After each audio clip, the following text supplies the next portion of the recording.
तो इस जादुई जंगल की स्टोरी कुछ इस तरह से है कि यूक्रेन के जंगलों में बहुत सी जादुई ताकतें रहती थी। यहाँ एक ऐसा दरख्त था जहाँ से सोर्स ऑफ लाइफ नाम का एक लिक्विड निकलता था, जिसे पीने से हर बीमार आदमी को शिफा मिलती थी और बूढ़े आदमी को पीने से उसकी जवानी वापस आ जाती थी। और इस जंगल की देखभाल करते वहाँ के गार्डियंस, कुछ छोटी परियां और बहुत से क्रिएचर्स। एक दफा एक राजा की बेटी की तबीयत बहुत खराब हो गई। वो अपनी बेटी की बीमारी को ठीक करने की उम्मीद लिए यूक्रेन के जंगलों में आया, तो गार्डियंस ने मिलकर उसकी मदद की। उसे एक बूंद सोर्स ऑफ लाइफ दी, जिसे पीते ही उसकी बेटी एकदम से ठीक हो गई। ये देखकर राजा के मन में लालच पैदा हो गई और वो अपने सोल्जर्स को लेकर जंगल पर कब्जा करने पहुंच गया। वहाँ के गार्डियंस ने उसे रोकने की बहुत कोशिश की, लेकिन वो नहीं रुका, जिस वजह से इंसानों और वहाँ के क्रिएचर गार्डियन के बीच एक बहुत बड़ा युद्ध हुआ। गार्डियन ने तो इंसानों को हरा दिया, लेकिन जंगल बुरी तरह से जल चुकी थी और तब से ही इस जंगल में इंसानों की एंट्री पूरी तरह से बंद कर दी गई। तो कहानी की शुरुआत में हमें माफका को अपनी नींद से जागते हुए दिखाया जाता है। माफका के पास बहुत सी मैजिकल पावर थी, क्योंकि वो एक छोटी सी परी थी। उसकी एक दोस्त किटी फ्रॉग थी। स्प्रिंग सीजन वापस आने पर सभी क्रिएचर्स बहुत खुश होते हैं और सभी लोग घूमने निकल जाते हैं। नेक्स्ट सीन में हमें फॉरेस्ट के बाहर एक गांव का सीन दिखाया जाता है, जहां लूकस नाम का एक लड़का अपने गांव वालों के साथ मिलकर सॉन्ग पार्टी एंजॉय कर रहा होता है। तभी एक लड़का वहां भागते हुए आता है और लूकस से कहता है कि जल्दी चलो, तुम्हारे अंकल की तबीयत बहुत खराब है। ये सुनते ही लूकस फौरन वहां से भागता है। अगले ही पल उस राज्य की राजकुमारी कालिना अपने गार्ड्स के साथ वहां आती है। वो आते ही गाँव वालों से कहती है कि मैं गाँव वालों के सभी प्रॉब्लम्स को खत्म करना चाहती हूँ और मैं तुम लोगों को अमीर बना दूंगी, जिससे तुम लोग भी अपनी अच्छी लाइफ गुजार पाओगे। गांव वाले ये सुनकर खुश तो हो रहे थे, लेकिन जब कालिना उनसे कहती है कि उसके लिए तुम सभी को मैजिकल फॉरेस्ट से लकड़ियां काट कर लाना होगा, तो उसकी बात सुनकर गांव वाले उसे कहते हैं कि ये पागल हो गई है। वो ये कहकर उसे मना कर देते हैं कि हमें अभी नहीं मरना, क्योंकि उन्हें पता था कि वहाँ जाने के बाद आज तक कोई भी वापस नहीं आया है। नेक्स्ट सीन में हम माफका को एक लायन के बच्चे को बचाते हुए देखते हैं, जो कि एक ट्रैप में फंस चुका था। वो उसे छुड़ाकर उसके जख्मों को अपने जादू से ठीक कर देती है। तभी वहाँ पर कुछ क्रिएचर्स आकर माफका से कहते हैं कि गार्डियन तुम्हें बुला रहे हैं। उधर गांव में जो हकीम लूकस के अंकल का इलाज कर रहा था, वो लूकस से कहते हैं कि इन्हें जल्द से जल्द शहर ले जाना होगा, मगर बेचारे लूकस के पास इतने पैसे नहीं थे कि वो अपने अंकल को शहर ले जा सके। इसीलिए वो काम की तलाश में कालिना के पास जाता है। कालिना उसे जॉब देने के लिए एग्री हो जाती है। वो उसे एक पत्ते की फोटो देकर कहती है कि तुम्हें मैजिकल फॉरेस्ट में जाकर ये पत्तियों को लाना होगा, जिसके बदले में तुम्हें बहुत सारे पैसे मिलेंगे, जिससे तुम अपने अंकल का इलाज कर सकोगे। लूकस वहाँ जाने के लिए तैयार हो जाता है, क्योंकि उसके पास और कोई रास्ता नहीं बचा था। कालिना उसके साथ अपने 2 गार्ड्स को भी भेजती है। नेक्स्ट सीन में जंगल में गार्डियन को दिखाया जाता है, जहाँ और भी सारे क्रिएचर्स एक साथ थे। तभी वहाँ पर माफका अपने दोस्तों के साथ एक ट्रैप लेकर आती है और वो ट्रैप गार्डियन को दिखाती है। यहाँ गार्डियन सभी से कहते हैं कि मैं अब बहुत बूढ़ा हो गया हूँ, इसीलिए अब इस जंगल की देखभाल मैं नहीं कर सकता। इसीलिए अब समय आ गया है कि जंगल के सोल यानी कि आत्माएं इस जंगल के लिए एक नई गार्डियन चुने। उसकी बात सुनकर सभी लोग बहुत सैड हो जाते हैं, क्योंकि वहाँ के सभी लोगों को गार्डियन की तब्दीलियों पर नाज था। लेकिन वहाँ के लोग डर भी रहे थे कि हम में से किसी कमजोर जैसे लोगों को चुन लिया या माफका को चुन लिया तो वो इस जंगल की देखभाल कैसे करेंगे।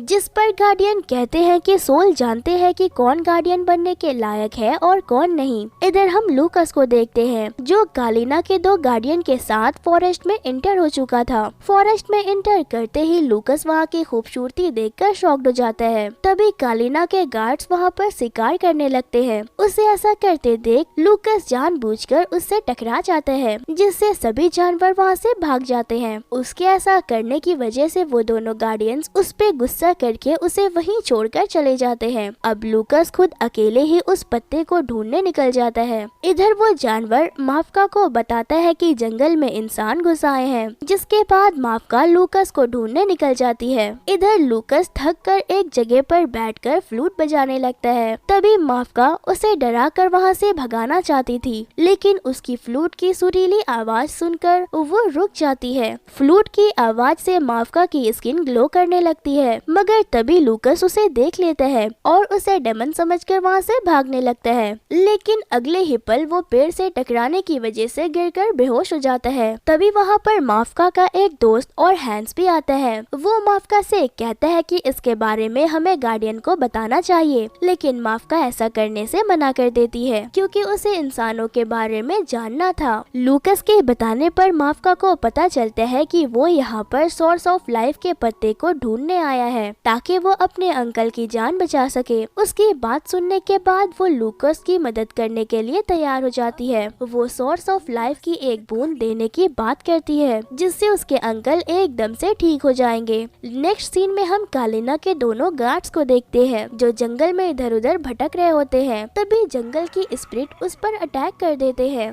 मगर वो दोनों किसी तरह से अपनी जान बचाकर वहाँ से भाग निकलते हैं। इधर माफका लूकस के फ्लूट की म्यूजिक को किसी तरह का मैजिक समझ रही होती है, लेकिन लूकस माफका को बताता है कि ये कोई मैजिक नहीं है, ये तो एक फ्लूट है। अब ये लोग साथ मिलकर सोर्स ऑफ लाइफ की तरफ बढ़ रहे होते हैं। तभी रास्ते में उन्हें गार्डियन मिल जाता है, इसलिए गार्डियन लूकस को पहचान न ले इसीलिए माफका उसका पूरा हुलिया बदल देती है, उसे एक क्रिएचर बना देती है। गार्डियन लूकस को अपने साथ लेकर चले जाते हैं, जिस वजह से माफका और उसके दोस्त डरने लगते हैं कि कहीं गार्डियन उसे पकड़ न ले। अगले ही पल हमें कालिना के दोनों गार्डियन को दिखाया जाता है जो अपनी जान बचाकर वापस कालिना के पास आ गए थे। उन्हें कालिना खाली हाथ वापस आते देख उन पर गुस्सा करने लगती है, जिस वजह से उसकी फेस खराब होने लगती है, उसके चेहरे पर चूरियां आने लगती है। वो ऐसा देखते ही अपने कमरे की तरफ भागती है और एक बॉक्स को खोलकर सोर्स ऑफ लाइफ की बची हुई आखिरी बूंद अपने चेहरे पर लगाती है और वापस से पहले जैसी जवान हो जाती है। मगर अब कालिना के पास एक बूंद भी सोर्स ऑफ लाइफ नहीं बचा था, इसीलिए वो हर हाल में उसे पाना चाहती थी ताकि वो हमेशा के लिए जवान रह सके। नेक्स्ट सीन में हमें जंगल में हो रहे रिचुअल को दिखाया जाता है, जहाँ के स्पिरिट नए गार्डियन के रूप में माफका को चुनते हुए उसे अपनी सारी पावर, सारी शक्तियाँ दे देते हैं। मगर वहाँ मौजूद सभी लोग हैरान और परेशान हो जाते हैं क्योंकि स्पिरिट ने गार्डियन के रूप में माफका को चुना था, क्योंकि माफका बहुत ही नासमझ और बहुत ही छोटी थी, उसे किसी भी चीज की समझ नहीं थी। सबकी बात सुनकर लूकस को गुस्सा आ जाता है और वो माफका के सपोर्ट में बोलना शुरू कर देता है, लेकिन इसी दौरान वहाँ मौजूद एक फेरी उसकी पोशाक उतार देती है और उसका सारा सच सबके सामने ले आती है। माफका लूकस की जान खतरे में देखकर उसे वहाँ से भगाने में उसकी मदद करती है और तो और फॉरेस्ट की गार्डियन होने की वजह से वो सभी क्रिएचर को उसे पकड़ने के लिए भी बोल देती है। इससे पहले सारे क्रिएचर उसे पकड़कर कोई नुकसान पहुंचाते, उससे पहले माफका सोर्स ऑफ लाइफ की एक बूंद देकर उसे एक बड़ी सी बिल्ली पर बैठा देती है और अपने पावर से उसे वहां से भगाने में मदद करती है। उधर सारे क्रिएचर उसे ढूंढ रहे होते हैं। लूकस घर आकर सोर्स ऑफ लाइफ की एक बूंद को पानी में मिलाकर अपने अंकल को देता है, जिस वजह से उसके अंकल की तबीयत एकदम ठीक हो जाती है और वो जवान हो जाते हैं। वहीं कालिना भी लूकस पर नजर रखे हुए थी। उसके वापस आते ही वो अपने बंदों को भेजकर उस पर नजर रखने को कहती है, क्योंकि उसे पता था कि जरूर लूकस को सोर्स ऑफ लाइफ मिल गई है। लूकस और उसके अंकल जैसे ही घर से बाहर जाते हैं, वैसे ही कालिना का एक आदमी उसके घर में घुस जाता है, क्योंकि वो सोर्स ऑफ लाइफ की पत्ते को चुराना चाहता था। लेकिन लूकस का एक मुर्गा उसे ऐसा करने नहीं देता और उसे मार मार कर वहाँ से भगा देता है, मगर वो किसी तरह से उस पत्ते को चुरा चुका था। अगले सीन में हम माफका को देखते हैं, जो लूकस की फ्लूट उसे वापस करने का सोच रही थी, लेकिन गार्डियन बनने के बाद वो फॉरेस्ट से बाहर नहीं जा सकती थी। इधर जब कालिना को वो आदमी वो पत्ता देता है तो वो बहुत खुश होती है। तभी माफका अपना रूप बदलकर लूकस के गांव में आ जाती है, जहां लूकस उसे देखकर बहुत खुश हो रहा था, क्योंकि वो दोनों अब एक दूसरे से प्यार करने लगे थे।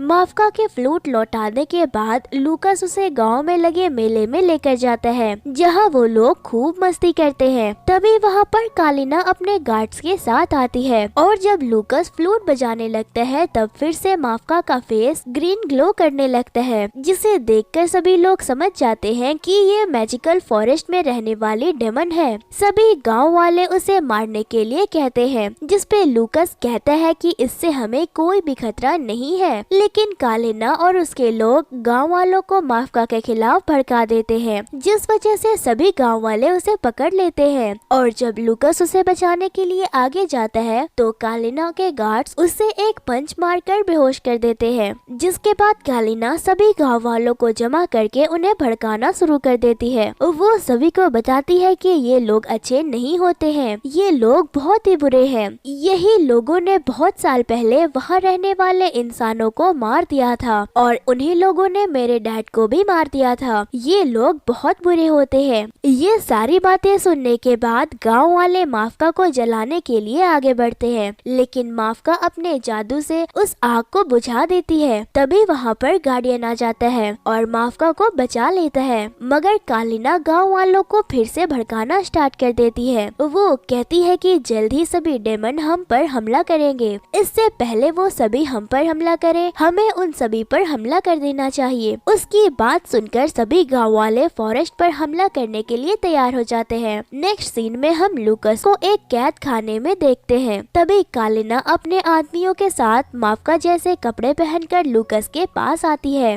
वो उसे कहती है कि अगर तुम सोर्स ऑफ लाइफ तक पहुंचने का रास्ता मुझे नहीं बताओगे तो मैं माफका को मार दूंगी। अब लूकस बेचारा करता भी तो क्या, उसके पास और कोई रास्ता नहीं होता। वो उसे वहां जाने का मैप बनाकर दे देता है। मैप मिलते ही कालिना कैद खाने में एक पानी की पैप लगाकर वहां से चली जाती है, क्योंकि वो उसे वहां डुबाकर मारना चाहती थी। इधर हम फॉरेस्ट में गार्डियन को देखते हैं। वो माफका को बताते हैं कि आज से कई साल पहले मैंने भी एक राजा की बेटी की जान बचाने के लिए उसे एक बूंद सोर्स ऑफ लाइफ दिया था, जिसके बाद वो अपनी आर्मी को लेकर यहाँ आ गया, क्योंकि वो सोर्स ऑफ लाइफ की ट्री को हासिल करना चाहता था और उसने हमारे पूरे फॉरेस्ट को बर्बाद कर दिया। फॉरेस्ट को बर्बाद होता देख मैंने स्पिरिट की मदद ली और उस राजा सहित सभी लोगों को जलाकर मार दिया, लेकिन इन सब के बीच फॉरेस्ट भी खत्म हो गया। नेक्स्ट सीन में हम कालिना को देखते हैं, जो एक बड़े से मशीन के साथ और पूरे गांव वालों के साथ जंगल पर हमला करने निकल चुकी थी। इधर लूकस भी वहीं फंसा हुआ था, जहां लगातार पानी भरता जा रहा था। कुछ ही देर के बाद लूकस का डॉग उसे ढूंढते हुए वहां आ जाता है। लूकस अपने डॉग को किसी की मदद लाने का कहता है। इधर कालिना जंगल में आकर हमला कर चुकी थी, जिस वजह से गांव वाले और वहां के क्रिएचर्स के बीच बहुत ही जबरदस्त फाइट शुरू हो जाती है। माफका अपने पावर की मदद से मशीन को रोक देती है और कालिना से कहती है कि तुम अभी के अभी ये सब रोक दो, जिसपे कालिना कहती है कि तुम मुझे किंग मत समझो, मैं किंग जैसी बिल्कुल भी नहीं हूँ और ना ही मैं उसकी बेटी हूँ, बल्कि मैं तो उसकी बीवी हूँ, जो उसके लाए सोर्स ऑफ लाइफ के पत्ते की वजह से आज तक जवान हूँ और मैं इसीलिए वो सोर्स ऑफ लाइफ को हासिल करना चाहती हूँ, ताकि मैं हमेशा के लिए जवान और खूबसूरत रह सकूँ। वैसे मुझे तो ये कहीं पर से भी खूबसूरत नहीं लगती है। अगर आपको लगती है तो मुझे कमेंट में जरूर बताना। कालिना माफका से झूठ बोलते हुए कहती है कि लूकस सिर्फ यहाँ पैसों के लिए आया था, अब उसे पैसे मिल गए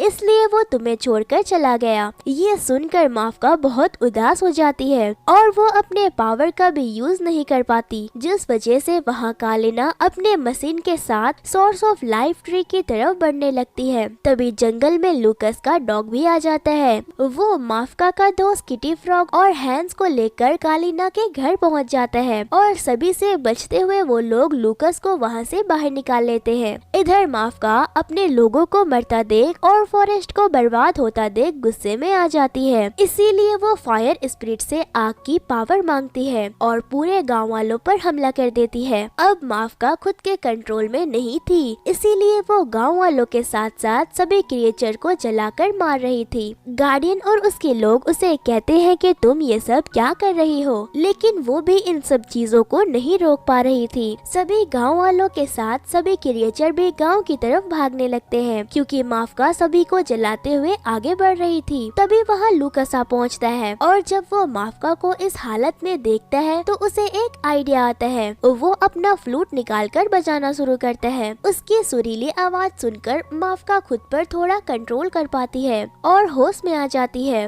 होश में आने के बाद उसकी पूरी बॉडी काली पड़ चुकी थी क्योंकि पावर देने के बदले में फायर स्पिरिट ने उसकी लाइफ उससे ले ली थी। लेकिन लूकस और माफका का प्यार देखकर फायर स्पिरिट उसे एक और लाइफ दे देता है। अब लूकस कालिना की सारी सच्चाई गांव वालों को बताता है, जिसके बाद गांव वाले माफका से माफी मांगते हैं और अब जंगल के सभी क्रिएचर्स और गांव वाले एक दूसरे के साथ मिलजुल कर रहना शुरू कर देते हैं। मूवी के पोस्ट क्रेडिट सीन में हम कालिना को देखते हैं जो किसी तरह से सोर्स ऑफ लाइफ ट्री तक पहुंच चुकी थी। वहाँ एक बहुत बड़ी नदी भी थी। वो उस ट्री को देखकर पागलों वाली हरकतें करने लगती है और कहती है कि अब मैं हमेशा के लिए जवान हो जाऊंगी। इतना कहकर वो नदी में कूद जाती है, जिस वजह से होता ये है कि सारे सोर्स ऑफ लाइफ मिलने की वजह से वो एक छोटी बच्ची बन जाती है और ये कहानी यहीं पर खत्म हो जाती है। तो दोस्तों, अगर आपको आज की एक्सप्लेनेशन अच्छी लगी तो वीडियो को लाइक करके चैनल को सब्सक्राइब करना बिल्कुल भी ना भूले। फिर मिलती हूँ किसी और इंटरेस्टिंग सी मूवी की एक्सप्लेनेशन के साथ। तब तक के लिए thank you and bye bye.